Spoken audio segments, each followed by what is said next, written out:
जय हिंद प्यारे साथियों, आप सबको इस मिंटर के इस यूट्यूब चैनल राजीव सर के इस यूट्यूब चैनल पे हार्दिक स्वागत है। बच्चों, आज हम लोग क्लास 12th के केमिस्ट्री की जो केमिस्ट्री भाग 1 है उसके फर्स्ट चैप्टर को हम लोग शुरुआत करने वाले हैं। लेकिन इस चैप्टर को शुरुआत करने से पहले इस लेक्चर में क्या क्या चीज कवर किया गया है, क्या क्या चीज शामिल किया गया है और क्या किन बातों को ध्यान में रखते हुए इसको बनाया गया है, ये सभी चूंकि फर्स्ट लेक्चर है तो थोड़ा सा आप ध्यान पूर्वक जो प्रारंभिक जो बातें हैं उनको जरूर जान लें। आप जानते हैं कि जो क्लास 12th के जो बच्चे हैं कुछ बायो स्ट्रीम से बिलोंग करते हैं, कुछ मैथ स्ट्रीम से बिलोंग करते हैं। तो जो बायो के जो बच्चे हैं उनका एक उद्देश्य होता है कि क्लास 12th करने के बाद हम नीट क्वालिफाई करें और एक अच्छा डॉक्टर बने। एक डॉक्टर बनने का सपना लेकर वो बहुत अच्छे से तैयारी करना शुरुआत करते हैं। और जो मैथ्स के जो बच्चे हैं उनका एक उद्देश्य होता है कि हम आईआईटी एग्जाम को क्वालिफाई कर सकें और एक अच्छे कॉलेज में हम एडमिशन करा सकें। तो प्यारे बच्चों, इन सभी बातों को ध्यान में रखते हुए इस लेक्चर को, इस चैप्टर को तैयार किया गया है। साथ ही साथ जो हमारे बिहार के जो बच्चे, चाहे बहुत सारे बच्चे जो हिंदी मीडियम से शुरुआत से पढ़ाई किए हुए हैं, जो गांव देहात से बच्चे हैं, वो शुरुआत से बहुत सारे बच्चे बहुत तेज तरार हैं। लेकिन आज जानते हैं कि पैसे की कमी की वजह से गार्जियन चाहे किसी भी प्रारूप में वो इंग्लिश मीडियम में नहीं पढ़ पाए हैं और उनका एक सपना है कि हमें डॉक्टर बनना है, हमें एक अच्छा इंजीनियर बनना है। तो कहीं उनके माध्यम तो ये बाधा नहीं है। तो बच्चों, इन सभी बातों को ध्यान में रखते हुए आपका ये जो लेक्चर तैयार किया गया है वो हिंदी मीडियम और इंग्लिश मीडियम दोनों प्रकार के बच्चों के लिए है। और खास करके ये लेक्चर में इन बातों को भी ध्यान में रखा गया है कि आप आसानी से अपना नोट्स को भी तैयार कर सकते हैं। सब कुछ आप जैसे इसमें किया गया है आप उसी रूप में अपना नोट्स भी बना सकते हैं। और आप जो ये लेक्चर तैयार किया गया तो एनसीईआरटी के सारे पॉइंट को कवर किया गया है। आप देखेंगे कि एनसीईआरटी जब कोई अगर नीट का प्रिपरेशन कर रहा हो, चाहे आईआईटी का प्रिपरेशन कर रहा हो या किसी भी प्रकार की तैयारी करना है, यूपीएससी तक के भी बच्चों को सबसे पहले कहा जाता है कि एनसीईआरटी के क्लास 6 से क्लास 12 तक के सभी एनसीईआरटी बुक को कवर कीजिए, उसको अच्छे से पढ़ाई कीजिए। आपके नीट एग्जाम में भी, आईआईटी एग्जाम में भी एनसीईआरटी से ही डीप से क्वेश्चन पूछे जाते हैं। आप देखेंगे कि इस चैप्टर में हम जब शुरुआत करेंगे तो एकदम बेसिक स्तर से, और जैसे ही लेक्चर आगे बढ़ता जाएगा एकदम उच्च स्तर तक के, आपके आईआईटी तक के एग्जाम को भी कैसे क्वेश्चन पूछे जाते हैं। हिंदी मीडियम, आप जानते हैं कि एग्जाम आपका हिंदी मीडियम और इंग्लिश मीडियम दोनों में होता है। क्लास 12th के जो पेपर आते हैं हिंदी मीडियम और इंग्लिश मीडियम दोनों क्वेश्चन प्रारूप में वो रहता है। तो आप आसानी से क्लास 12th के बच्चे जब अपने क्लास 12th में हैं तब भी इस लेक्चर को देखते हुए, नोट्स भी बनाते हुए और अपने आगे के जो सपने हैं उसको साकार कर सकते हैं। तो चलिए हम लोग आगे बढ़ते हैं। आप देख रहे हैं कि क्लास 12th केमिस्ट्री रसायन विज्ञान बाय राजीव सर। सबसे पहले इसमें भाग हम देखेंगे वो है भौतिक रसायन, और भौतिक रसायन का जो पहला चैप्टर है वो है ठोस अवस्था, सॉलिड स्टेट। बहुत जाना पहचाना ये चैप्टर है, आप नाम पहले से सुनते आ रहे हैं। आप जानते हैं, आप सभी जानते हैं कि पदार्थ की 3 अवस्थाएं होती हैं, द्रव और गैस। द्रव और गैस के बारे में आपको यदि बताएं तो द्रव और गैस आप देखेंगे कि क्लास 11th में एक चैप्टर है पदार्थ की अवस्था, द्रव एवं गैस। उसमें गैस तो पूर्णतः शामिल किया गया है, द्रव के बारे में कुछ टॉपिक वहां पे शामिल है और कुछ क्लास 12th में विलयन चैप्टर में उसके जो प्रॉपर्टीज है, गुण है, उसको शामिल किया गया है।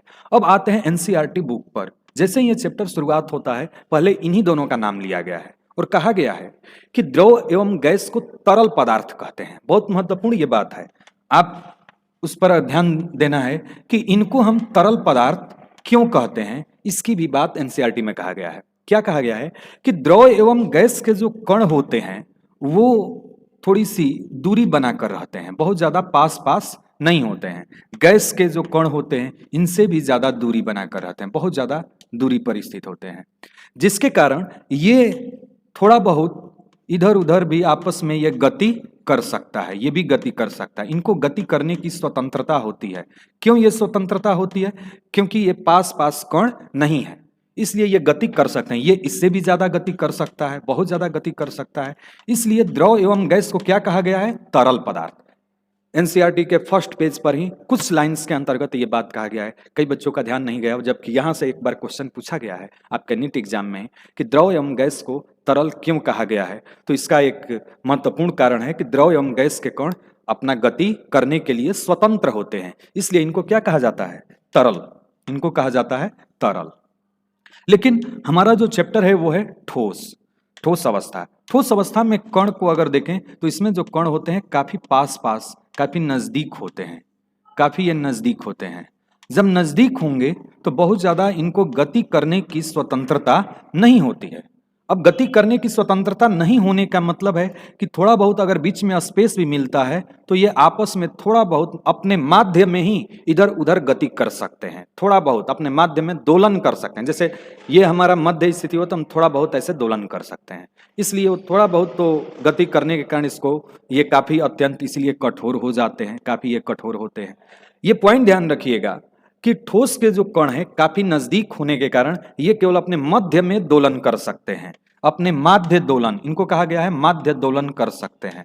ज्यादा ये गति नहीं कर सकते, अपने कण के थोड़ा बहुत गति कर सकते हैं, माध्य दोलन। ये गति नहीं कर सकते, हिल डुल सकते हैं लेकिन गति नहीं करेंगे। अब यही एक कारण है, आपके एनसीईआरटी में एक क्वेश्चन में दिया है कि ठोस कठोर क्यों होता है।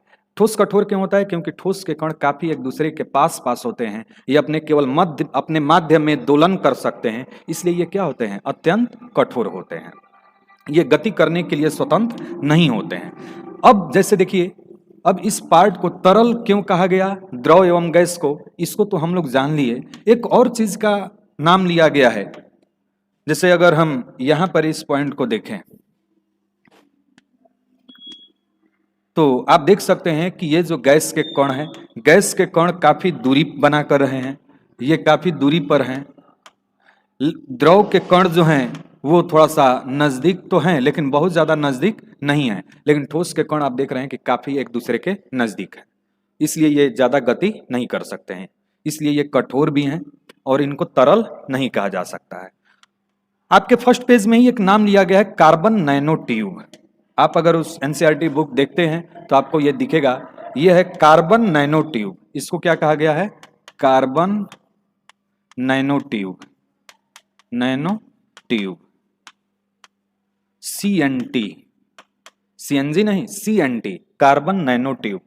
ये ट्यूब जो कि कार्बन से ठोस पार्टिकल, ये काफी कठोर है, इसमें इतना अच्छा गुण है कि यह स्टील से भी ज्यादा मजबूत है, और साथ ही साथ ये जो CNT है, कार्बन नैनो ट्यूब है, ये स्टील से भी ज्यादा मजबूत होता है, ये हल्का भी होता है, इसलिए आगे के भविष्य में ये कल्पना किया गया है कि इसको मेडिकल क्षेत्र में भी काफी ज्यादा यूज होगा, काफी ज्यादा उपयोग होगा, और साथ ही साथ कई अन्य क्षेत्र जहां पे स्टील का उपयोग होता है, हल्के होने के कारण इसका कार्बन नैनो ट्यूब का उपयोग किया जाएगा। तो चलिए सिंपल से हम पहले पार्ट को शुरुआत करते हैं कि ठोस पदार्थ, ठोस अवस्था क्या है। तो आप जानते हैं कि पदार्थ की वह अवस्था जिसमें उस पदार्थ का आकार एवं आयतन दोनों निश्चित होता है, उसे उस पदार्थ की ठोस अवस्था कहते हैं। अब देखिए, जब चैप्टर की शुरुआत है तो आप सिंपल से एक डिफिनीशन के साथ इस चैप्टर की शुरुआत कर सकते हैं कि ठोस अवस्था क्या है। एकदम मैं पहले भी कहा था कि आप लोग आसानी से नोट्स भी बना सकते हैं, आपको कहीं भी कोई दिक्कत नहीं होगा।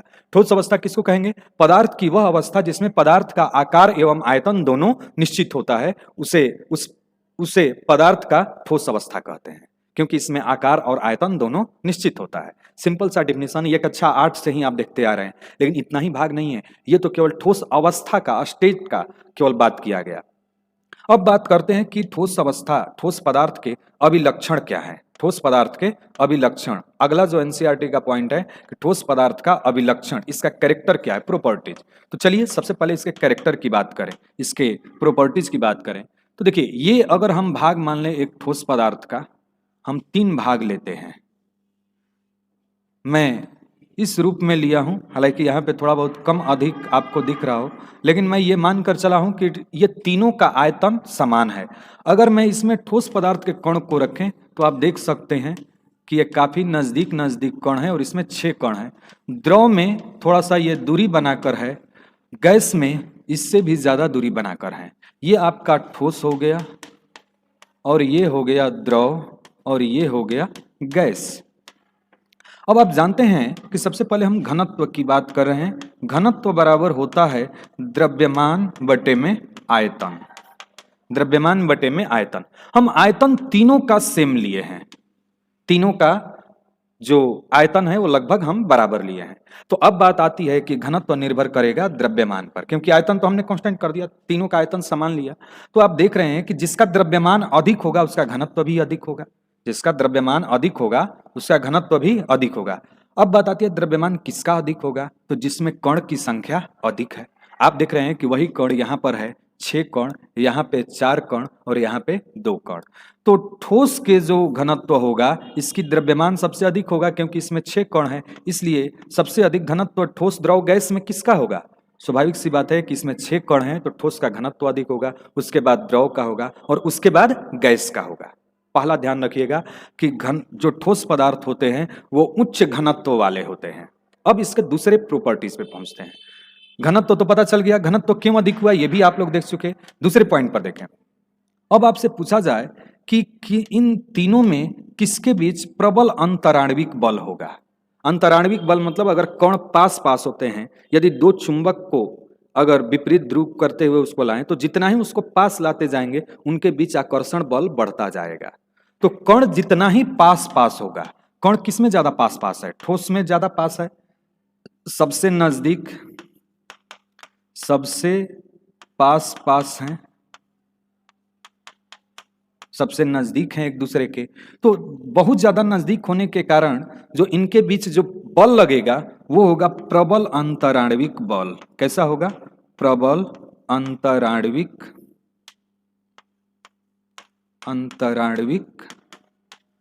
बल। अंतराण्विक का मतलब अगर इसको संधि विच्छेद करें अंतर प्लस आणविक हो जाएगा, यानी कि अणुओं के बीच जो अंतर है, इनके बीच जो दूरी है वो कम होने के कारण इनके बीच जो आकर्षण बल होगा वो काफी प्रबल हो जाएगा। तो काफी प्रबल अंतराण्विक बल होने के कारण ये अत्यंत कठोर भी हैं और इनके बीच गति नहीं है तब भी ये इस कारण से कठोर हैं। तो कई कारण हैं, इनमें हम देखें कि ये उच्च घनत्व वाले हो गए, बहुत पास पास हो गए, इनके बीच बहुत प्रबल अंतराण्विक बल हो गया। अंतराण्विक बल क्यों हुआ, क्योंकि ये ज्यादा नजदीक है। कोई दिक्कत, अगर अंतराण्विक बल ये ज्यादा आप देखिए इससे ज्यादा दूरी पर ये है तो इनसे कम अंतराण्विक बल होगा, और सबसे कम किसके बीच होगा, गैस के बीच। इनके बीच सबसे ज्यादा दूरी है, तो दूरी बढ़ेगा तो अंतराण्विक बल कमजोर होगा, जितना ही पास आएंगे उतना ही अंतराण्विक बल अधिक होगा। तो ये तो सिंपल सी बात है, आप सभी ये पॉइंट पहले से भी जानते हैं, पिछले कक्षाओं से ही जानते हैं। तो मैं अभिलक्षण को बस 3-4 पॉइंट में हम लोग किए हुए हैं। जैसे कि ठोस पदार्थ के अभिलक्षण ये अत्यंत कठोर होते हैं सामान्यतः, कुछ अपवाद स्वरूप भी हैं। दूसरा है कणों के बीच प्रबल अंतराण्विक बल, सबसे जो महत्वपूर्ण है ये कणों के बीच प्रबल अंतराण्विक बल। मैं कहा था कि आप लोग सीधे नोट्स भी बना सकते हैं। सबसे पहले हम लोग लिखे थे कि ठोस अवस्था, पदार्थ की वह अवस्था जिसमें पदार्थ का आकार एवं आयतन दोनों निश्चित होता है, उसे पदार्थ की ठोस अवस्था कहते हैं। दूसरा इसका पार्ट हम लोग देखें ठोस पदार्थ का अभिलक्षण, अभिलक्षण यानी उसका कैरेक्टर, उसकी प्रॉपर्टीज। तो ये क्या होते हैं, अत्यंत कठोर होते हैं। कणों के बीच प्रबल अंतराण्विक बल होता है, यानी कि बल जो आकर्षण बल जिसको कहा गया है, कणों के बीच यानी अणु के बीच का जो अंतर कम है, इसके कारण इसमें जो अंतराण्विक बल लग रहा है वो प्रबल अंतराण्विक बल लग रहा है। और एक पॉइंट है असंपीड्य, नॉन कंप्रेसिबल, जिसको दबाया ना जा सके। अगर ठोस पदार्थ, आप सिरिंज में आप लोग देखे होंगे, सिरिंज जैसे कि आप यहां पर मैं एक एग्जाम्पल,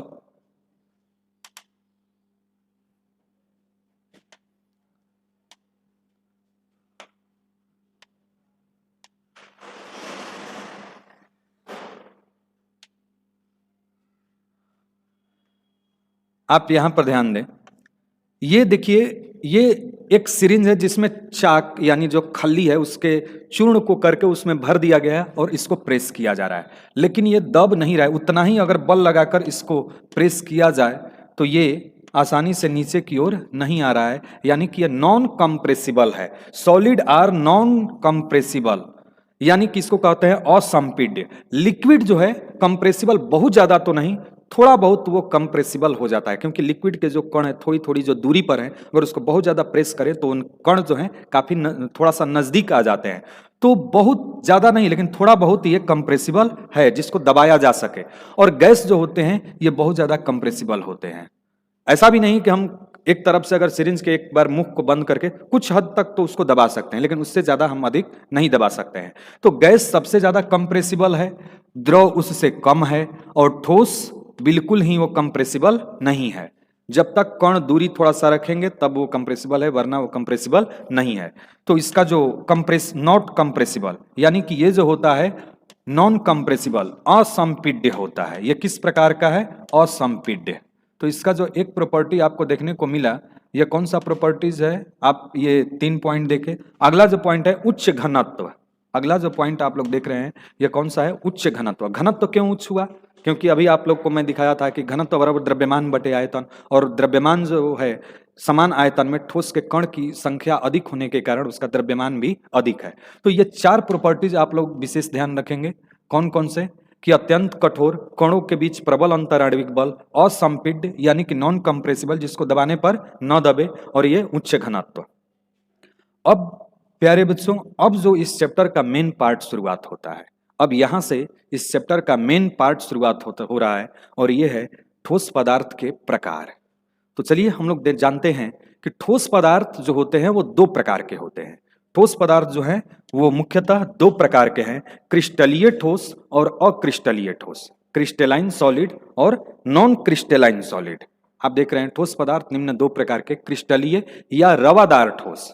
आप दोनों नाम ध्यान रखिए। कभी कभी क्लास 12 बोर्ड एग्जाम में रवादार कह के क्वेश्चन आता है और उस समय बच्चे कंफ्यूज हो जाते हैं। तो आप ध्यान रखिएगा क्रिस्टलीय ठोस या रवादार ठोस, क्रिस्टलाइन सॉलिड। और दूसरा जो है अक्रिस्टलीय ठोस, या इसी को कहा जाता है बेरवादार ठोस, और इसी को हिंदी में ही एक बार क्वेश्चन आया एमार्फस। तो बेरवादार को ही कहा जाता है एमॉर्फस ठोस, नॉन क्रिस्टलाइन या एमॉर्फस सॉलिड। आप दोनों नाम ध्यान रखना है आप सभी को कि एमॉर्फस सॉलिड और नॉन क्रिस्टलाइन दोनों एक ही है, और क्रिस्टलीय को ही बेरवादार या एमॉर्फस ठोस कहा जाता है। इन सब में एनसीईआरटी बुक में तो अलग अलग ये 2 भाग में करते हुए नहीं किया गया है, लेकिन सारे प्रॉपर्टीज को जानने के लिए हम इसके अंतर को एक दूसरे से तुलना करते हुए हम इन भागों को अध्ययन करेंगे। तो हम सबसे पहले फेयर भी आप लोग को ध्यान रखना है कि आप लोग फेयर भी बना रहे हैं। किसी का अगर आप ऑफलाइन क्लास में अगर किसी का क्लास छूटा है तब भी उसको आप कर सकते हैं। तो क्रिस्टलीय तथा अक्रिस्टलीय ठोस में हम अंतर करते हुए इन दोनों को एक साथ समझेंगे। तो सबसे पहले हेडिंग पढ़ा है क्रिस्टलीय तथा अक्रिस्टलीय ठोस में अंतर, और हम इसे 2 भाग में लिए हैं, क्रिस्टलीय और अक्रिस्टलीय। तो सबसे पहले जो हम देखें क्रिस्टलीय और अक्रिस्टलीय में सबसे जो मुख्य अंतर क्या है कि क्रिस्टलीय ठोस में जो कण होते हैं वो एक नियमित क्रम में सजे होते हैं। एक नियमित क्रम में इस रूप में सजे होते हैं।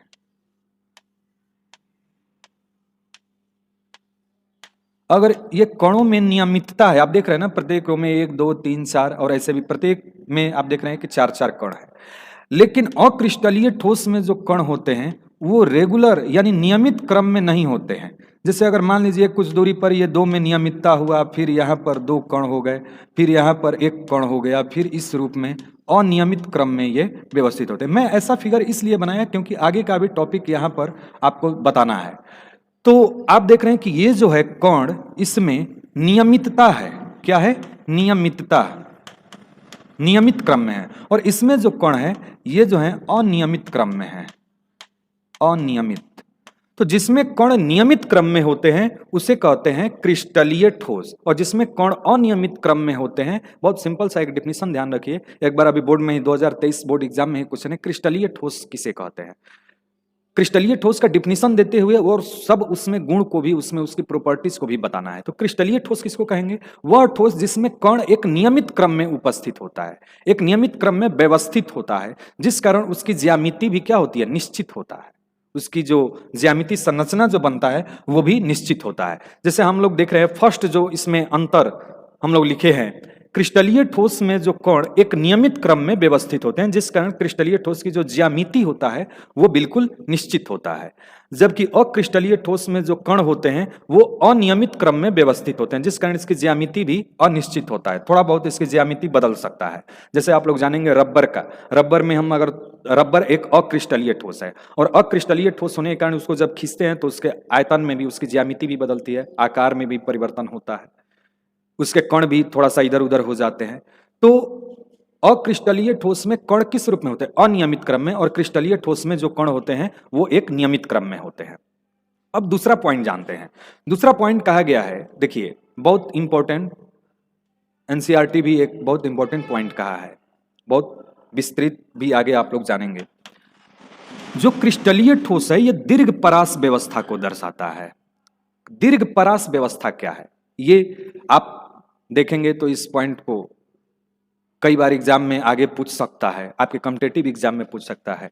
दीर्घ परास जो व्यवस्था है वो क्या होता है कि जो बाबू ये रेगुलर क्रम में कण लगे हुए हैं ना, ये काफी लंबाई में ऊपर भी इसी क्रम में सजे हुए हैं, इधर भी इसी क्रम में सजे हुए हैं, और दाएं बाएं कहीं भी इसी क्रम में कण काफी लगातार इसी रूप में सजे हुए हैं, इसी क्रम में नियमितता है, इसलिए इसको कहा गया है दीर्घ परास। इसमें जो व्यवस्था होता है कैसा होता है, दीर्घ परास व्यवस्था होता है। किसमें, क्रिस्टलीय ठोस में। लेकिन आप इसमें देखेंगे ये जो अक्रिस्टलीय ठोस वाला, अक्रिस्टलीय ठोस को यहां पे दर्शाया जो गया है, इसमें अगर कहीं पे नियमितता है भी तो आप देखिए यहां तक आप इसमें नियमितता देख रहे हैं, फिर यहां पर यह बदल गया है, फिर यहां पे बदल गया है। तो इसमें जो परास है इसका जो नियमित का अगर देखा जाए कि थोड़ा बहुत कहीं पे नियमित हो भी गया तो कुछ दूर तक नियमित है, उसके बाद वो परिवर्तित हो जा रहा है, तो इसी को कहा गया है लघु परास। ये क्या है, लघु परास। तो क्रिस्टलीय ठोस में जो कण होते हैं, कणों की जो व्यवस्था होता है वो दीर्घ परास व्यवस्था होता है, और अक्रिस्टलीय में जो व्यवस्था होता है वो लघु परास होता है। दीर्घ परास और लघु परास का अर्थ समझे, क्योंकि जो कण की नियमितता वो काफी लंबाई में, चौड़ाई में, हर तरफ वो एक नियमित क्रम में रहेंगे, लेकिन अक्रिस्टलीय में जो कणों की जो नियमितता है वो हर तरफ एक समान नहीं रहेगा, तो इसलिए इसको अक्रिस्टलीय लघु परास है, और क्रिस्टलीय जो है वो दीर्घ परास व्यवस्था को प्रदर्शित करता है। दूसरा अंतर भी, इसका प्रत्येक अंतर आपका ऑब्जेक्टिव प्रश्न है, इसलिए सभी पॉइंट को ध्यान रखेंगे। देखिए पहला अंतर हम लोग देखें, क्रिस्टलीय ठोस में कण एक नियमित क्रम में व्यवस्थित होते हैं, जिस कारण क्रिस्टलीय ठोस की ज्यामिति निश्चित होता है, जबकि अक्रिस्टलीय ठोस में कण अनियमित क्रम में व्यवस्थित होते हैं, जिस कारण इसकी ज्यामिति भी अनिश्चित होता है। दूसरा जो हम लोग लिखे हैं, क्रिस्टलीय ठोस में दीर्घ परास व्यवस्था होता है। इसमें कैसा व्यवस्था होता है, दीर्घ परास, और जबकि इसमें कैसा है, लघु परास। दीर्घ परास और लघु परास की व्यवस्था का मतलब समझ गए। दीर्घ परास यानी कि लंबाई चौड़ाई में नियमितता बहुत दूर तक रहता है, लघु परास में इसमें नियमितता नहीं होता है। अब तीसरा जो सबसे इंपॉर्टेंट पॉइंट है, अंतर एग्जाम में आए, क्लास 12 बोर्ड में आए तो आप 3 से 4 अंतर लिख सकते हैं, लेकिन बहुत सारे अंतर जितने भी इसके प्रॉपर्टीज है उसको जानना इसलिए भी आवश्यक है क्योंकि वहां से ऑब्जेक्टिव प्रश्न बनते हैं। अगला जो आप यहां पर देख रहे हैं, यहां पर थोड़ा सा इसी पार्ट पर मैं आपको दीर्घ परास लघु परास आदि को मैं हटाते हुए एक आपका विशेष पार्ट को बताना है कि विषमदैशिक और समदैशिक गुण क्या है। देखिए जो क्रिस्टलीय ठोस है ये विषमदैशिक गुण दर्शाता है। कैसा गुण दर्शाता है, विषमदैशिक। कौन, क्रिस्टलीय। विषमदैशिक का इंग्लिश होता है एनआइसोट्रॉपिक।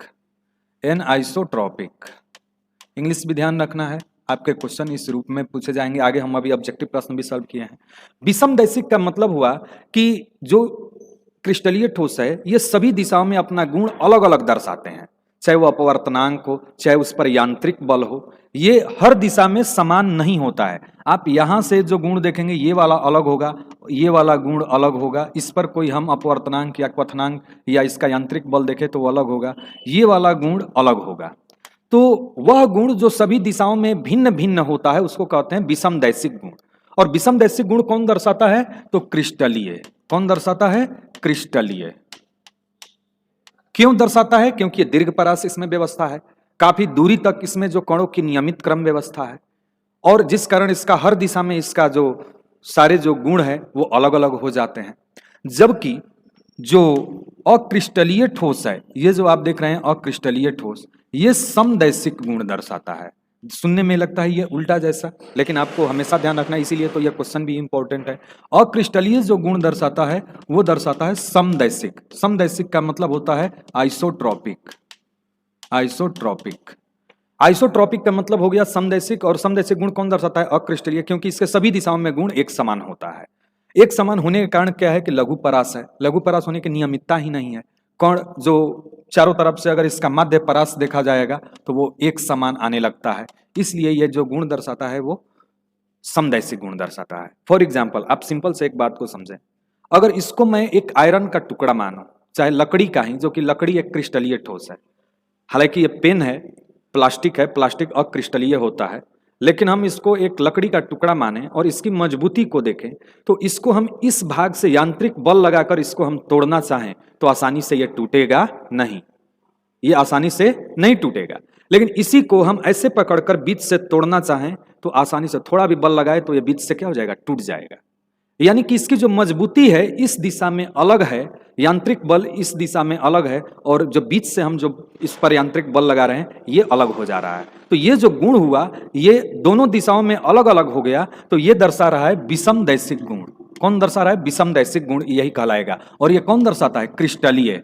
और समदैशिक ये हर दिशा में समान गुण ये दर्शाएगा, तो इसको कहा जाता है समदैशिक। तो तीसरा आप पॉइंट ध्यान रखिएगा, समदैशिक और विषमदैशिक। दूसरा हम लोग देखे, तीसरा था कि क्रिस्टलीय ठोस विषमदैशिक गुण दर्शाते हैं। क्रिस्टलीय ठोस विषमदैशिक यानी एन आइसोट्रॉपिक गुण को दर्शाते हैं, जबकि अक्रिस्टलीय ठोस समदैशिक यानी आइसोट्रॉपिक गुण दर्शाते हैं। अब देख रहे हैं कि सारा जो गुण है थोड़ा बहुत ठोस से अलग हो रहा है। जैसे रबड़ का अगर हम ठोस तो अवस्था मेन उसको कहा गया है जिसका आकार एवं आयतन दोनों निश्चित है। तो क्या रबड़ को यदि हम खींचें तो उसका आकार और आयतन नहीं बदलेगा, बदलेगा। तो क्या वो ठोस नहीं है, ठोस है, लेकिन वो वास्तविक ठोस नहीं है। अक्रिस्टलीय ठोस को इसीलिए आभासी या काल्पनिक ठोस कहते हैं, जबकि क्रिस्टलीय ठोस को हम वास्तविक ठोस कहते हैं। ये सारे जो ठोस का जो प्रॉपर्टीज है ये सबको ये माना हुआ है। तो हम क्रिस्टलीय ठोस को वास्तविक ठोस और अक्रिस्टलीय ठोस को आभासी ठोस। अगला जो पॉइंट है, जब सारा प्रॉपर्टीज क्रिस्टलीय ने माना, कण बहुत पास पास हो गए, नियमित क्रम में हो गए, प्रबल अंतराण्विक बल भी हो गया, क्योंकि नियमित क्रम में है तो प्रबल अंतराण्विक बल होगा। और जब प्रबल अंतराण्विक बल हो गया बच्चों, तो उनका जो गलनांक और क्वथनांक भी होगा वो भी क्या हो जाएगा, निश्चित हो जाएगा। जबकि अक्रिस्टलीय ठोस का जो गलनांक और क्वथनांक है वो अनिश्चित हो जाएगा। आप प्लास्टिक को, पॉलीथीन को गर्म करेंगे तो अपना आकार बदलेगा, पहले वो जलेगा, फिर छोटा सा टुकड़ा में बदल जाएगा। जब वो एकदम जल जाएगा तो छोटा सा टुकड़ा, फिर ठंडा कर देंगे तो छोटा सा टुकड़ा में बदल गया। तो एक ताप पर, ये एनसीईआरटी ने मेंशन किया है, आप लोग इस पर ध्यान देंगे, ये लाइन काफी महत्वपूर्ण है, कि एक ऐसा ताप आता है कि जहां उस ताप पर अक्रिस्टलीय ठोस भी क्रिस्टलीय ठोस में परिवर्तित हो जाता है। मैं क्या कहा कि एक ऐसा वह ताप, एक ऐसा एक निश्चित ताप आता है, उस ताप पर अक्रिस्टलीय ठोस भी क्रिस्टलीय ठोस में परिवर्तित हो जाता है। तो जो अक्रिस्टलीय ठोस जो है, जैसे रबर, पॉलीथीन, इसको यदि हम जलाएं तो एक समय जलते जलते वो फिर से क्रिस्टलीय ठोस में परिवर्तित हो जाता है। अगला जो लास्ट पॉइंट है, जो बहुत महत्वपूर्ण ये बात कहा गया है कि क्रिस्टलीय ठोस को, जैसे लकड़ी को ही, लोहा को भी अगर तेज धार के औजार से हम काटें, तेज धार के औजार से काटें, तो दो समतल पृष्ठ में, ये समतल पृष्ठ युक्त दो भाग में बंट जाएगा, बराबर वो कटेगा और उसमें समतल पृष्ठ भी दिखाई देगा। लकड़ी को आप देखते हैं, जो दुकान पर आप लकड़ी को काटते हुए, जो बढ़ई के जो दुकान है वहाँ पे लकड़ी को, जो बहुत सारे फर्नीचर इत्यादि जो दुकानें हैं वहाँ पे आप देखेंगे कि लकड़ी को यदि काटा जाता है तो एकदम समतल पृष्ठ दिखाई देता है। लोहा को भी अगर काटा जाता है तो एक समतल पृष्ठ में वो बंट जाता है। लेकिन अक्रिस्टलीय ठोस को यदि तेज धार के औजार से भी काटा जाए तो उसको वो आसानी से वो समतल पृष्ठ उसका नहीं बन पाता है। तो ये एक विशेष पॉइंट है, क्रिस्टलीय ठोस को यदि तेज धार वाले औजार से काटा जाए तो वह समतल पृष्ठ में विभाजित हो जाता है, जबकि अक्रिस्टलीय ठोस जो होता है इसको अगर तेज धार के औजार से काटा जाए तो यह समतल पृष्ठ में विभाजित नहीं होगा।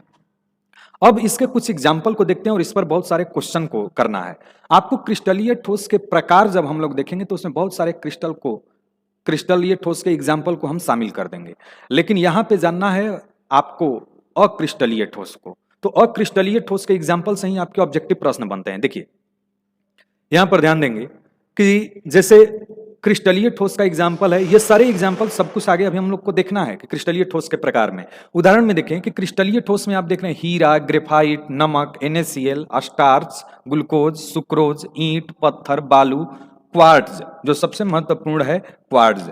क्वार्ट्ज आगे हम लोग जानेंगे इसी लेक्चर में कि क्वार्ट्ज सहसंयोजक ठोस होता है और इसका जो फॉर्मूला है SiO2,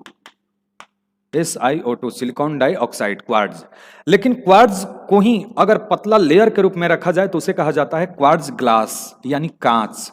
और कांच जो है वो एक अक्रिस्टलीय ठोस है, न कि क्रिस्टलीय ठोस है। एक बार 2017 बोर्ड एग्जाम में क्वेश्चन पूछा गया है कि निम्न में से कौन सा एमोर्फस ठोस है। आगे हम लोग ये क्वेश्चन किए हुए हैं, तो आप पहले एग्जाम्पल को ध्यान रखिएगा। हीरा, ग्रेफाइट, ये सभी क्रिस्टलीय ठोस हैं। हीरा, ग्रेफाइट, नमक, स्टार्च, ग्लूकोज, सुक्रोज, ईंट, पत्थर, बालू, क्वार्ट्ज। जबकि क्वार्ट्ज ग्लास, मेन ध्यान रखना है, क्वार्ट्ज ग्लास, रबर, पॉलीथीन, अधिकांश बहुलक जिसमें पॉली शब्द आ जाता है, जैसे पॉलीविन, ये है पॉलीथीन। इसके अलावा भी है polyvinyl chloride, Teflon, polyvinyl chloride को पीवीसी भी कहते हैं। ये सभी नाम अभी आप लोग आगे ऑर्गेनिक केमिस्ट्री में एक चैप्टर है बहुलक, पॉलीमर। तो पॉलीमर चैप्टर में जितने भी आप लोग को पॉलीमर पढ़ना है, रबर इत्यादि, बिवना एस, बिवना एन, सब कुछ जब उस चैप्टर में जानेंगे तो सारे नाम आपको ध्यान हो जाएंगे। लेकिन यहाँ पर ध्यान रखिएगा कि सिंपल से कुछ नाम लिए गए हैं, quartz glass, rubber, polythene, poly शब्द जिसमें हो जैसे पॉलीविनाइल क्लोराइड, और एक है टेफ्लॉन। तो टेफ्लॉन को भी ध्यान रखना है, ये टेट्राफ्लोरोएथीन, ये भी बहुलक ही है। बहुलक चैप्टर में इसका विस्तृत हम लोग आगे जानेंगे ऑर्गेनिक केमिस्ट्री में। तो ये थे आपके क्रिस्टलीय ठोस और अक्रिस्टलीय ठोस में अंतर। अब हम लोग को जानना है कि यहाँ से क्वेश्चन कैसे पूछा जाता है। तो आपका एक लघु उत्तरीय प्रश्न हो सकता है कि क्रिस्टलीय ठोस और अक्रिस्टलीय ठोस में अंतर बताएं। तो आप जितने भी अंतर लिखे हैं 5 से 6 अंतर, आप इसके सारे पॉइंट को आप एक बार स्क्रीनशॉट ले सकते हैं। इसका स्क्रीनशॉट पहला अंतर है, स्क्रीनशॉट इसका ले लीजिए, पहला अंतर, ये दूसरा अंतर, तीसरा अंतर, ये चौथा, पांचवा, और ये 6। साथ ही साथ इसके एग्जाम्पल भी सबसे महत्वपूर्ण है, इसका एग्जाम्पल को भी आप लोग निश्चित रूप से ध्यान रखेंगे। अब क्वेश्चन कैसे ऑब्जेक्टिव प्रश्न पूछे जाते हैं आप देखें।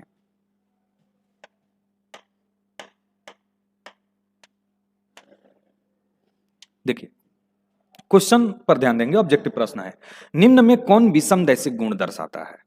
आपको कुछ एग्जांपल्स यहां पर ऑब्जेक्टिव प्रश्न में दिए गए हैं। तो सबसे पहले आपको ध्यान देना है कि विषमदैशिक गुण कौन दर्शाता है। विषमदैशिक गुण आप ध्यान देंगे तो पता चलेगा कि विषमदैशिक गुण तो क्रिस्टलीय दर्शाता है। कौन दर्शाता है? क्रिस्टलीय। लेकिन क्रिस्टलीय तो कहीं पे यहाँ पे लिखा नहीं है। यहाँ पे क्रिस्टलीय ठोस का कोई इसमें से एक एग्जाम्पल है। तो आप देखिए, रबर क्या क्रिस्टलीय ठोस है? नहीं, रबर एक अक्रिस्टलीय है। क्वार्ट्ज ग्लास ये भी अक्रिस्टलीय है। क्वार्ट्ज जो है एक क्रिस्टलीय ठोस है, इसलिए इसका आंसर क्या हो जाएगा? क्वार्ट्ज। पॉलीथीन भी आप जानते हैं कि वो एक अक्रिस्टलीय ठोस है।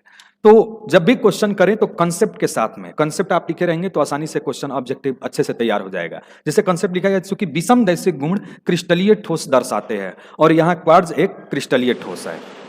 अगला क्वेश्चन देखते हैं। जैसे ये क्वेश्चन 2017 का क्वेश्चन है, अगर इसको एक क्षण के लिए हटाएं तो आप देखेंगे निम्न में कौन सा एमॉर्फस ठोस है। डायरेक्ट नहीं कहा कि अक्रिस्टलीय ठोस कौन सा है, उसने कहा एमॉर्फस ठोस। अब जिन बच्चों को अगर ये ध्यान ना हो कि एमॉर्फस ठोस किसको कहा जाता है, तब तो ये क्वेश्चन ही नहीं हो पाएगा।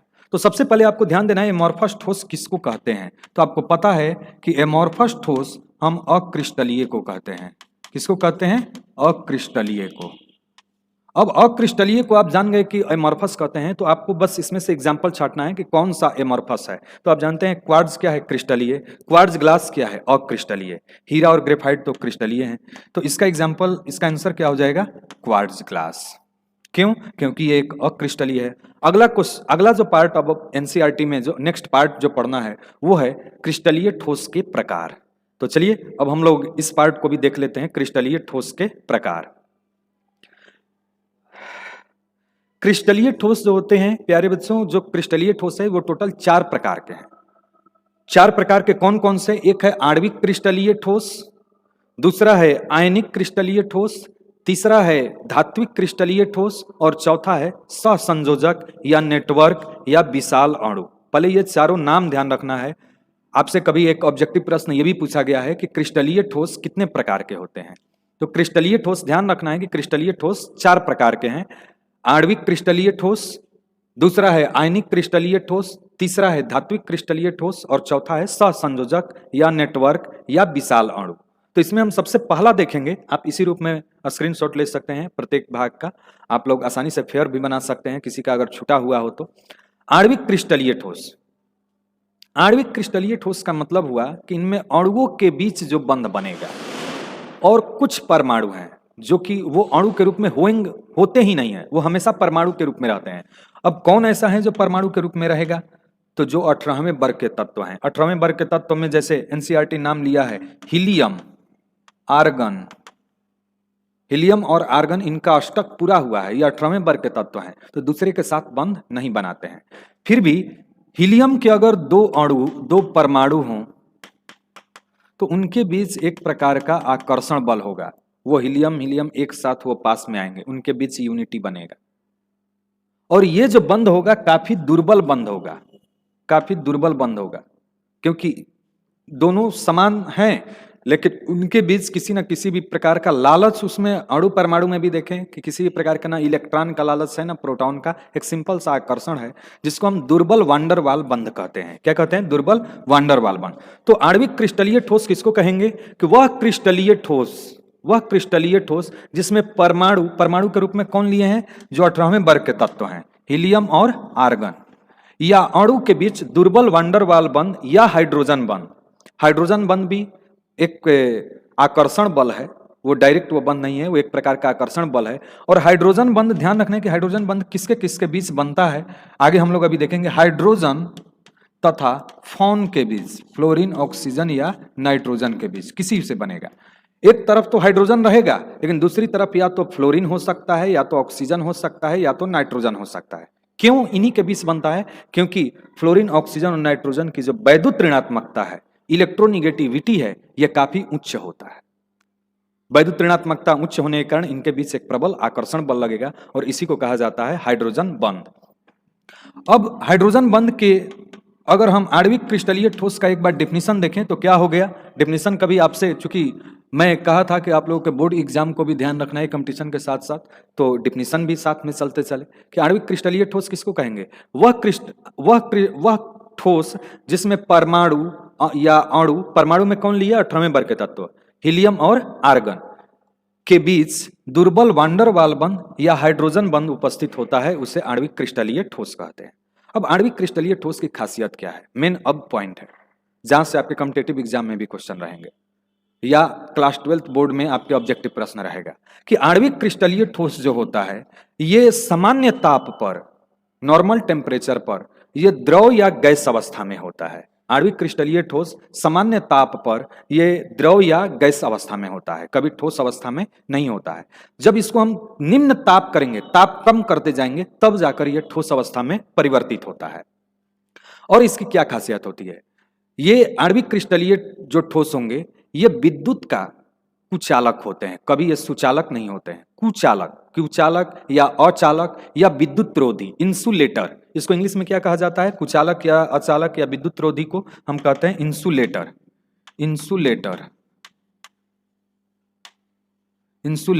विद्युतरोधी, कुचालक, अचालक या विद्युतरोधी, तीनों में से कोई भी शब्द यहां पर दिया जा सकता है। क्रिस्टलीय जो आणविक क्रिस्टलीय ठोस है, अभी तो ये तो दो प्रॉपर्टीज आप मेन ध्यान रखेंगे क्योंकि यहां से कंसेप्चुअल प्रश्न पूछा जाता है। जैसे प्रश्न आपसे पूछ देगा कि एक क्रिस्टलीय ठोस है जो कि सामान्य ताप पर द्रव एवं गैस अवस्था में है और वह विद्युत का कुचालक है, तो वह कौन सा क्रिस्टलीय ठोस होगा? तो आप स्वाभाविक सी बात है कि सामान्य ताप पर द्रव एवं गैस अवस्था में है, विद्युत का कुचालक है, तो कौन सा है? आणविक क्रिस्टलीय ठोस। अब आणविक क्रिस्टलीय ठोस तीन प्रकार के होते हैं, अध्रुवीय, ध्रुवीय और हाइड्रोजन बंध। तो यहां पर चूंकि पिछले क्लास 11 में आप लोग केमिकल बॉन्डिंग चैप्टर के दौरान अध्रुवीय बंध, ध्रुवीय बंध और हाइड्रोजन बंध को भी देखे थे। अध्रुवीय का मतलब हो गया जिसमें ध्रुव न बन सके, पॉजिटिव और निगेटिव पोल न बन सके।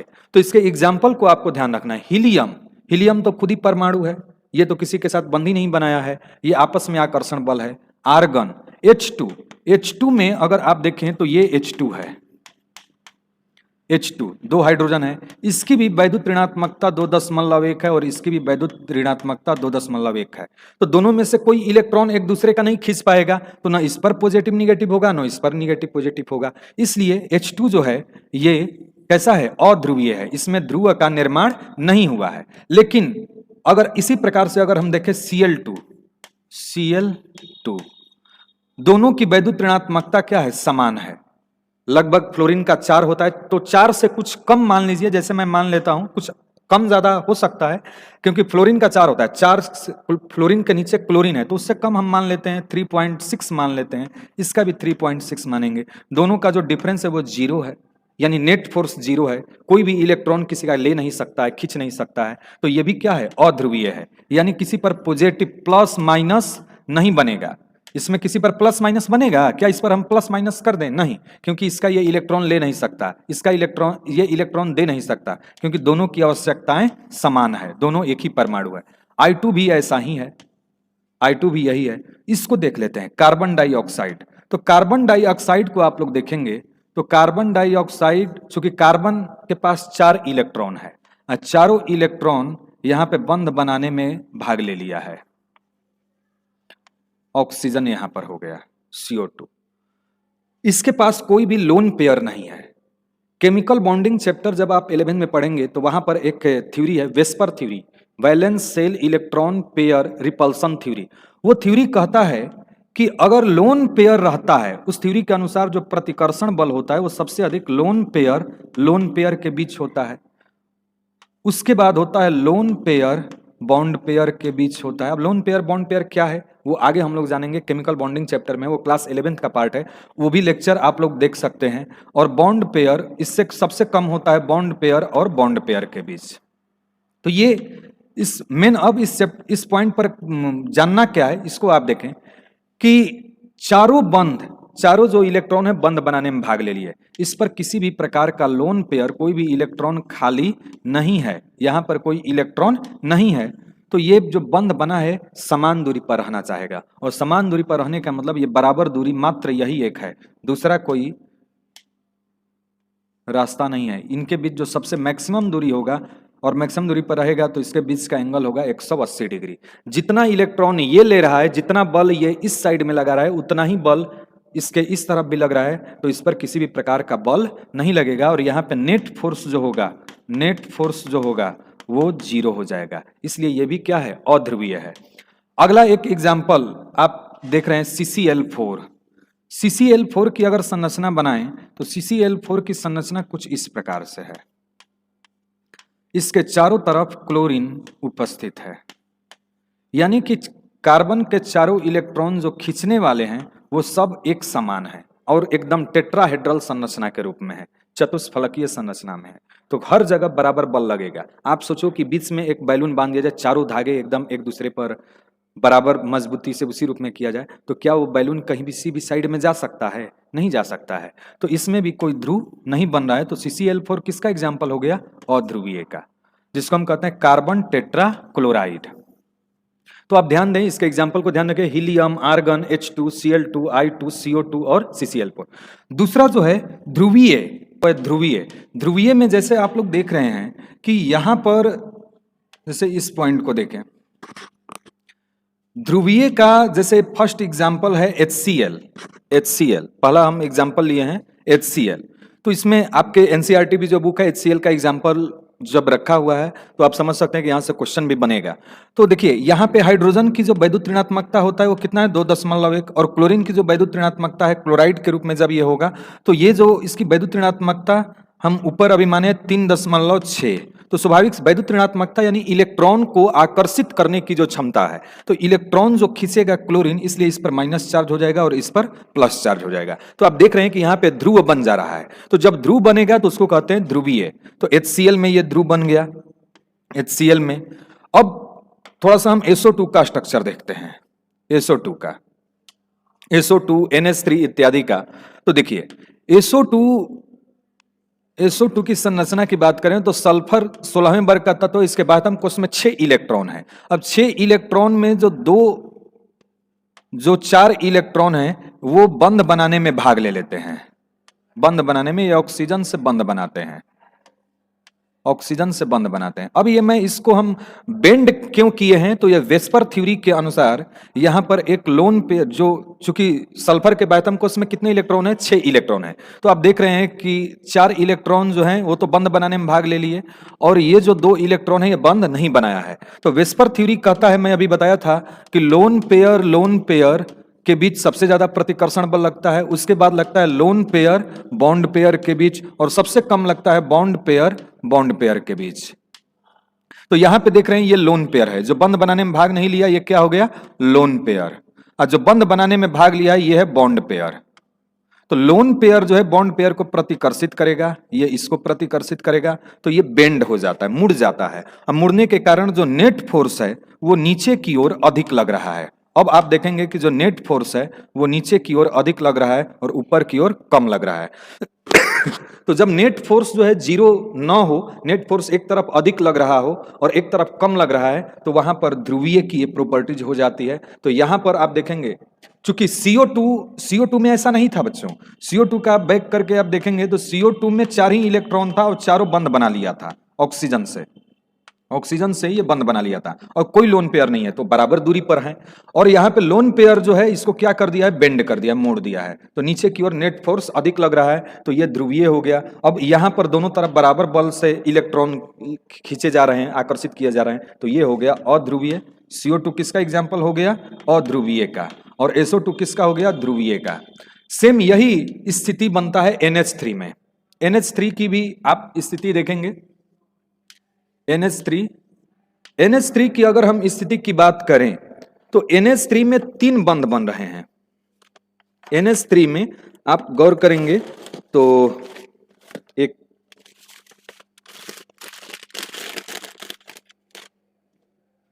ध्यान देंगे, NH3 में 3 बंध, अगर यहां पर ध्यान दें SO2 की संरचना को जो मैं अभी इसको ड्रॉ किया था कुछ इस प्रकार से, यहां पर एक लोन पेयर हो गया।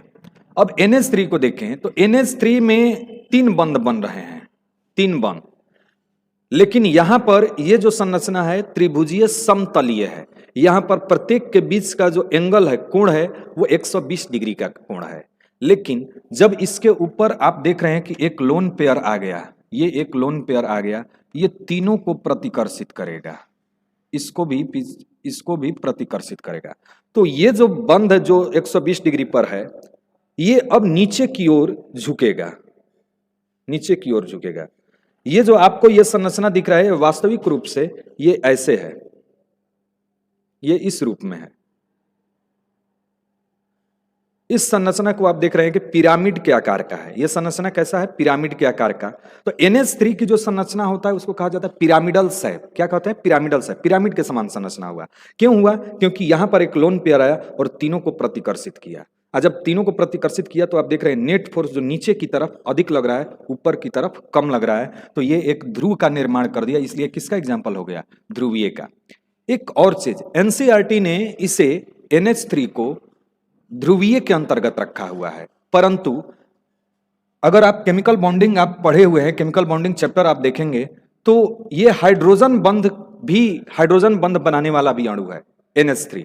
इसलिए कि हाइड्रोजन बंध आप जानेंगे कि किसके किसके बीच बनता है, तो ध्यान दें, हाइड्रोजन बंध बनता है हाइड्रोजन तो होना मस्ट है, और ये बनता है फ्लोरीन, ऑक्सीजन या नाइट्रोजन। किसी अणु में हाइड्रोजन तो होना है, अगर हाइड्रोजन हो और हाइड्रोजन के साथ साथ या तो फ्लोरीन हो या तो ऑक्सीजन हो या तो नाइट्रोजन हो, तीनों एक साथ नहीं, तीनों में से कोई एक हो, तो इनके बीच एक प्रकार का आकर्षण बल होगा, या तो हाइड्रोजन और फ्लोरीन के बीच, अगर ऑक्सीजन है तो हाइड्रोजन और ऑक्सीजन के बीच, या तो हाइड्रोजन और नाइट्रोजन के बीच। तीनों में से कोई भी रहे तो उनके बीच जो बंध बनता है ये कौन सा होता है, हाइड्रोजन बंध। अब हाइड्रोजन बंध क्यों इन्हीं तीनों के बीच बना, ये भी क्वेश्चन है।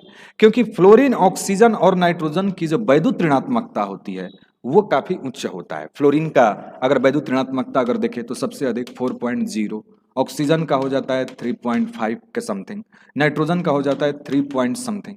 तो ये छोटा आकार है, ये भी ध्यान रखना है कि छोटा आकार है, छोटा आकार है तो आसानी से मूवमेंट कर सकता है और इसकी वैद्युत ऋणात्मकता भी अधिक है। दोनों चीज प्रॉपर्टीज में होना चाहिए हाइड्रोजन बंध के लिए, छोटा आकार भी है ये और इनकी वैद्युत ऋणात्मकता भी अधिक है। तो किसके किसके बीच बना? हाइड्रोजन तथा फॉन। इसको हम कहते हैं बच्चों से कि आप इस रूप में ध्यान रखें, फैन। फैन का होता है FAN, आपको ध्यान रखना है FON।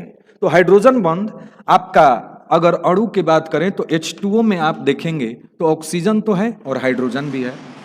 तो कहने का मतलब है कि ऐसा नहीं कि ऑक्सीजन और हाइड्रोजन के बीच आपका हाइड्रोजन बंध बना है, लेकिन ये अणु के बीच एक प्रकार का आकर्षण बल है। देखिए कैसे हाइड्रोजन बंध दर्शाया जाता है, जैसे ये आपका H2O का अणु है, दूसरा एक H2O का अणु ये है, तो जो हाइड्रोजन बंध होगा इसके बीच बनेगा।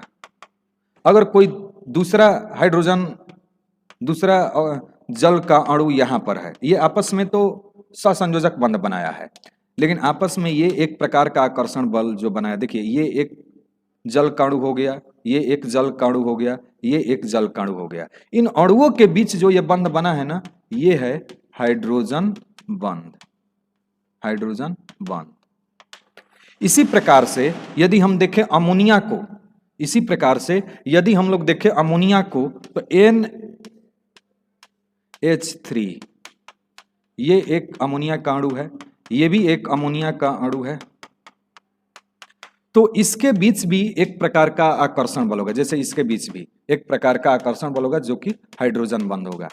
आगे हम लोग जब चैप्टर इनऑर्गेनिक पढ़ेंगे तो हाइड्रोजन बंध के कारण बहुत सारे एक्सेप्शन आते हैं और एक्सेप्शन पर आधारित हाइड्रोजन बंध बहुत सारे क्वेश्चन आपके बोर्ड में पूछे जाते हैं, कंपटीशन में पूछे जाते हैं। लेकिन इसको मैं NH3 अगर क्वेश्चन आए कि क्या हाइड्रोजन बंध बनाता है तो बिल्कुल बनाता है, लेकिन NCERT इसको किस में रखा है? ध्रुवीय। तो स्वाभाविक सी बात है, ध्रुवीय तो है ही, ध्रुवीय के साथ साथ ये हाइड्रोजन बंध भी बनाता है। अगर ऑप्शन में दोनों दे दे कि ध्रुवीय और हाइड्रोजन, तो दोनों, अब अगर ऑप्शन A और B दोनों दिया तो तब हम वहां पे A तथा B दोनों करेंगे, लेकिन NCERT के अकॉर्डिंग इसको किस में रखा गया है?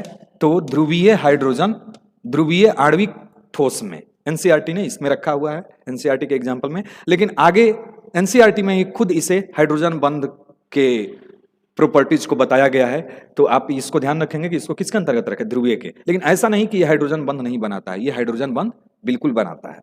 हाइड्रोजन बंध में केवल एक एग्जाम्पल जो विशेष रूप से ध्यान रखना है, आप लोगों को हमेशा ध्यान रखना है, ये है जल। अभी मैं जल के अणु को संरचना बनाए थे, उसमें हाइड्रोजन बंध को दर्शाए थे। तो आप एग्जाम्पल के साथ साथ मेन एग्जाम्पल को ध्यान रखना है आपके ऑब्जेक्टिव प्रश्न के लिए। इसका स्क्रीनशॉट ले लीजिए, पहले वाला भी जो भी आणविक ठोस है इसके आप लोग बीच में स्क्रीनशॉट ले लीजिए। देखिए शुरुआत से इसको देख लीजिए, आणविक क्रिस्टलीय ठोस, इसका स्क्रीनशॉट, फिर इस रूप में स्क्रीनशॉट ले सकते हैं, फिर यहां से इसका स्क्रीनशॉट ले सकते हैं, फिर ये पॉइंट को।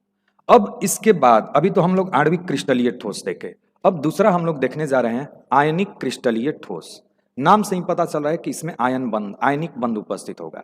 सबसे पहले चूंकि इस चैप्टर में प्रवेश करने से पहले केमिकल बॉन्डिंग आपका 11th का काफी इंपॉर्टेंट है।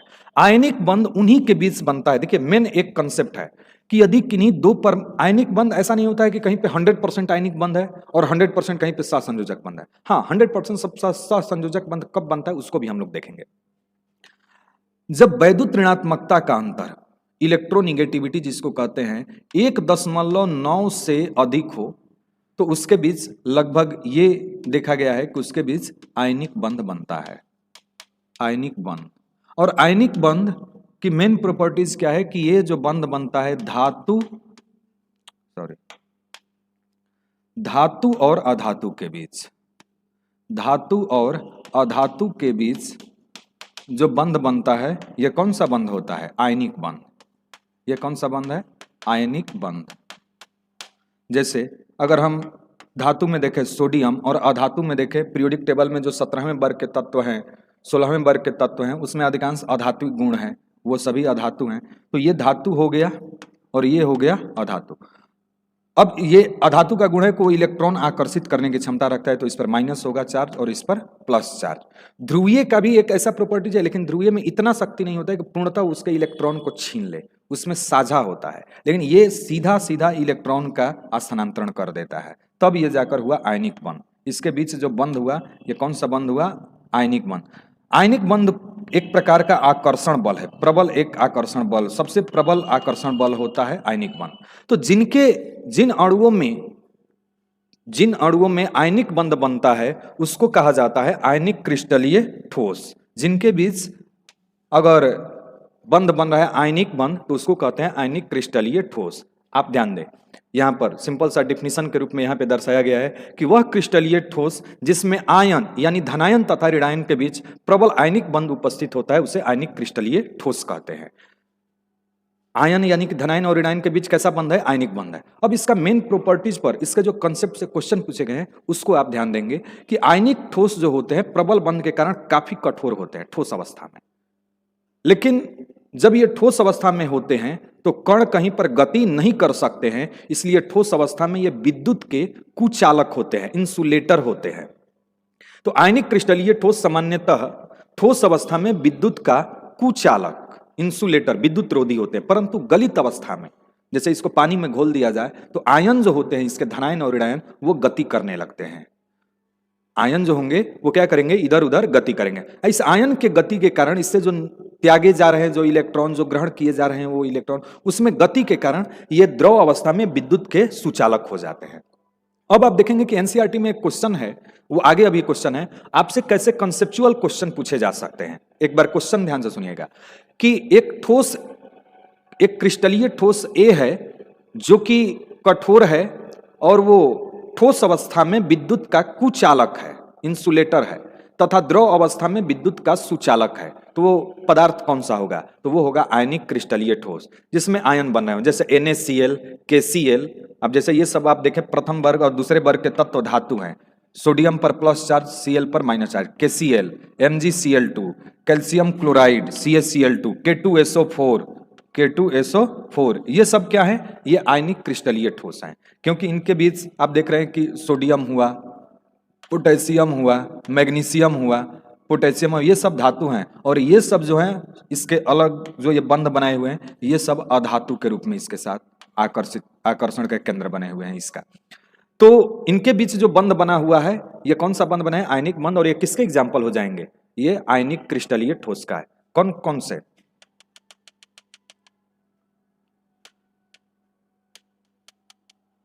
तो इस चीज को ध्यान रखिएगा, इसका आप एग्जाम्पल जरूर ध्यान रखें। NaCl, KCl, MgCl2, K2SO4।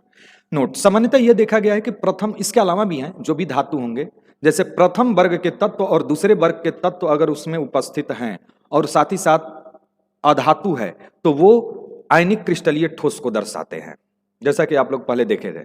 अब हम लोग देखेंगे धात्विक क्रिस्टलीय ठोस। धातु का क्या गुण है कि धातु विद्युत का सुचालक होते हैं, बहुत अच्छा सुचालक होते हैं। और क्यों ये सुचालक हैं? आपके एनसीईआरटी ने इसका नाम लिया हुआ है कि धातु के जो आयन होते हैं, धातु के जो धनायन होते हैं जैसे Fe++, ये जो त्यागे गए इलेक्ट्रॉन होते हैं वो चारों तरफ से इसको घेरे रहते हैं। जैसे आप यहां पर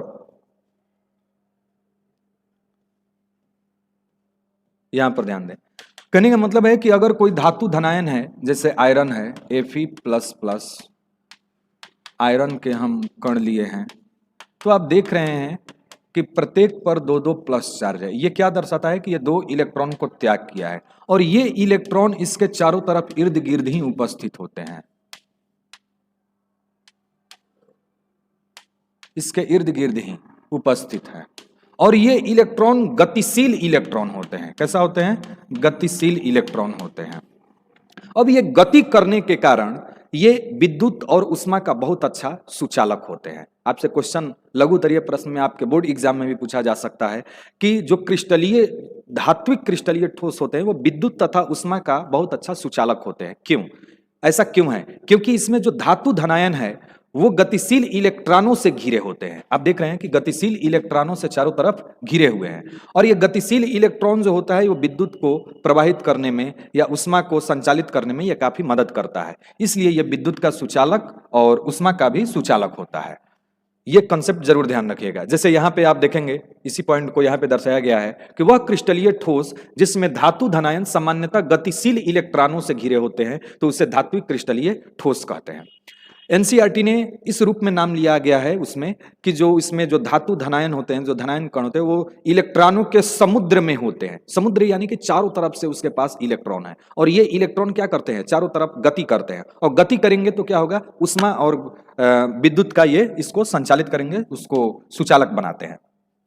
धात्विक क्रिस्टलीय ठोस में धातु धनायन सामान्यतः गतिशील इलेक्ट्रॉनों द्वारा घिरे होते हैं, जिस कारण यह विद्युत तथा ऊष्मा का सुचालक होते हैं।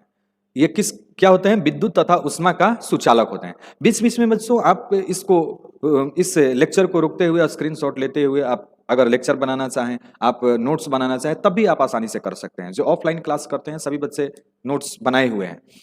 या विद्युत तथा ऊष्मा का क्या होते हैं, सुचालक। अब इसका एग्जाम्पल क्या है, एल्युमिनियम, जिंक, कॉपर, आयरन इत्यादि, ये सभी आप लोग जानते हैं। जो सबसे इंपॉर्टेंट है एक सहसंयोजक या नेटवर्क या विशाल अणु। अब सहसंयोजक जो क्रिस्टलीय ठोस है, सहसंयोजक बंध जिनके, वैसे क्रिस्टलीय ठोस जिसमें सहसंयोजक बंध बनता है।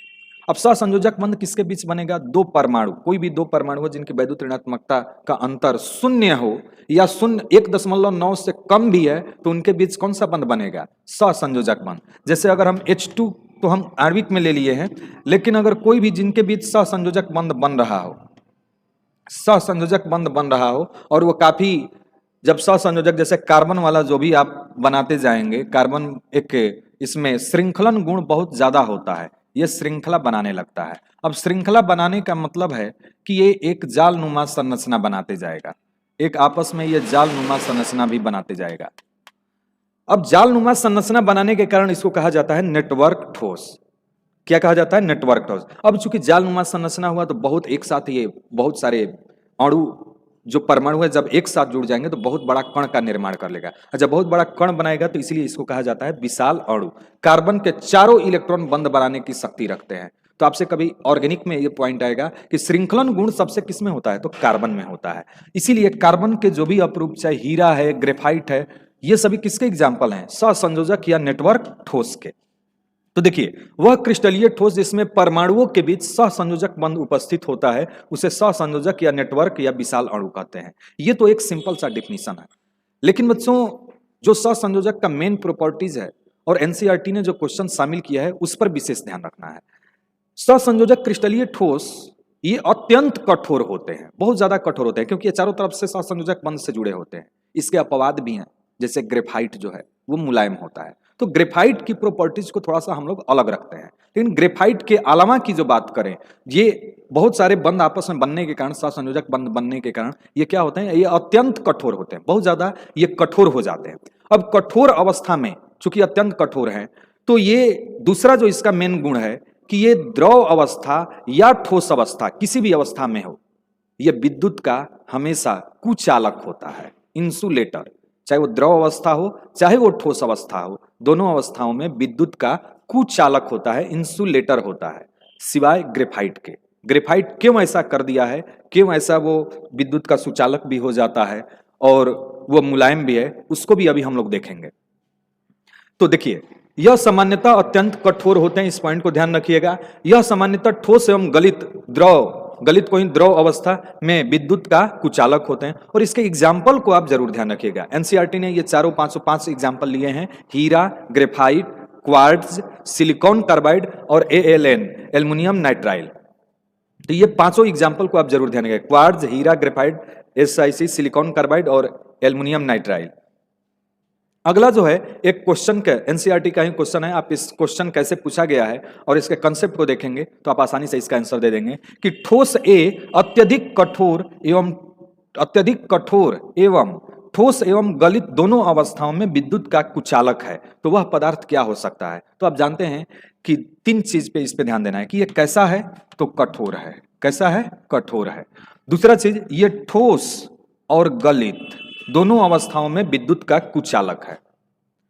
तो एक ही ऐसा पदार्थ है, आप आणविक ठोस को तो आप जानते हैं कि विद्युत का कुचालक है, लेकिन वो कठोर नहीं है, वो सामान्य ताप पर द्रव और गैस है ना। हम सबकी पॉइंट को ला देते हैं। उसके बाद हम लोग देखे थे आयनिक ठोस। तो आयनिक ठोस के क्या गुण है, ठीक है वो कठोर है, लेकिन वो गलित, ठोस अवस्था में विद्युत का कुचालक भी है, लेकिन गलित यानी कि द्रव अवस्था में विद्युत का सुचालक है। तो आयनिक वाला भी छंट गया, समझे इस बात को। आयनिक वाला भी छट गया। क्यों? क्योंकि वो ठोस अवस्था में ठीक है, विद्युत का कुचालक है, लेकिन द्रव अवस्था में विद्युत का वो सुचालक हो जाता है। जबकि क्वेश्चन कर रहा है कि ठोस एवं गलित दोनों अवस्था में विद्युत का कुचालक है। तो दोनों देख लिए। तीसरा अब हम लोग देख लेते हैं कि धात्विक। धात्विक कठोर है, लेकिन वो ठोस एवं गलित दोनों अवस्थाओं में वो क्या था? विद्युत का सुचालक। वो क्या था? विद्युत का सुचालक। आप जानते हैं धातु का मेन प्रॉपर्टीज होता है, मेन गुण है कि वो चारों तरफ से इलेक्ट्रॉन से घिरा होता है, वो इसलिए वो विद्युत का क्या है? सुचालक है। तो ये तो जबकि कह रहे हैं कुचालक। आप क्वेश्चन पर ध्यान दीजिएगा, सारे को मैं एक में शामिल किया कि आणविक को क्यों नहीं कहे, आयनिक को क्यों नहीं कहे, धात्विक को क्यों नहीं कहे, तो सिर्फ बचा सहसंयोजक। सहसंयोजक का मेन प्रॉपर्टीज था, इसलिए ये कौन सा हो जाएगा? सहसंयोजक क्रिस्टलीय ठोस। सहसंयोजक क्रिस्टलीय ठोस का दूसरा नाम है नेटवर्क ठोस या विशाल अणु। अब एक थोड़ा सा जो पहले से भी हम लोग करते आ रहे हैं, पहले भी आप लोग किए हुए हैं, हीरा और ग्रेफाइट में डिफरेंस, अंतर। तो अंतर वो हम लोग नहीं देखेंगे कि ये हीरा कठोर है, हीरा विद्युत का कुचालक है, ग्रेफाइट विद्युत का सुचालक है। हीरा कठोर है तो क्यों है, इस पॉइंट को देखेंगे।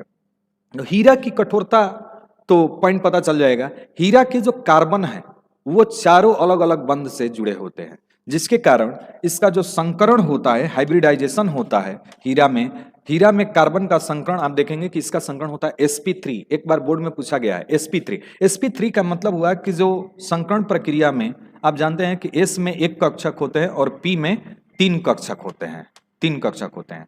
तो जब संकरण प्रक्रिया में s का तो कक्ष भाग लिया ही, अब p का ये तीनों कक्षक आपस में भाग ले लिए। संकरण प्रक्रिया में जब तीनों भाग ले लिया तो इसका जो नाम रखा जाएगा sp3।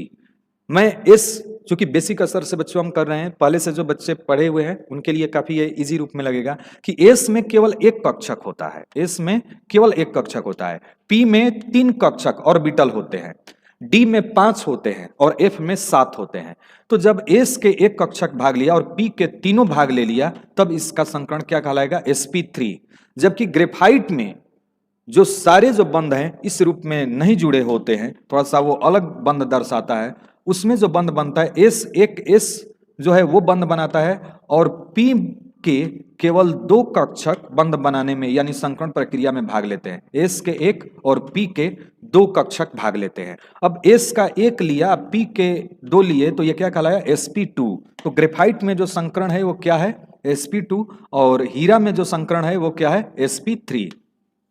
अब केमिकल बॉन्डिंग के भी ध्यान रखना है, और जो बच्चे नहीं पढ़े हैं, मान लीजिए केमिकल बॉन्डिंग और तैयारी का रखना है कि नहीं हमें उच्च स्तर की तैयारी, तो बच्चों आप जरूर केमिकल बॉन्डिंग के जो लेक्चर है उसको आप लोग एक बार जरूर देख लीजिएगा। उसको भी हम बहुत जल्द ही प्रिपेयर कर, वो भी बहुत जल्द ही वो लेक्चर अपलोड करेंगे। देखिए, जो भी संरचना जो है, अगर sp3 संरचना है उस पर कोई लोन पेयर नहीं है तो उसकी जो संरचना होता है इसके चारों बंध अलग अलग प्रारूप में जुड़े होते हैं इस प्रकार से। तो ऐसी संरचना को चतुष्फलकीय यानी टेट्राहेड्रल संरचना कहते हैं। तो हीरा की जो संरचना होता है चतुष्फलकीय होता है, टेट्राहेड्रल, जबकि ग्रेफाइट की जो संरचना होती है वो षटभुजीय होता है। sp2 संकरण है बच्चों, हमेशा ध्यान रखिएगा। sp2 वाला तो वर्ग समतलीय के भी रूप में होता है, लेकिन यहाँ पर जो संरचना है वो होता है हेक्सागोनल, षटभुजीय, इसमें 6 भुजाएं बन जाते हैं। तो ये अंतर थोड़ा सा ऑब्जेक्टिव प्रश्न के लिए आप लोग ध्यान रखिएगा कि हीरा की जो संरचना है वो चतुष्फलकीय और ग्रेफाइट की जो संरचना है हेक्सागोनल।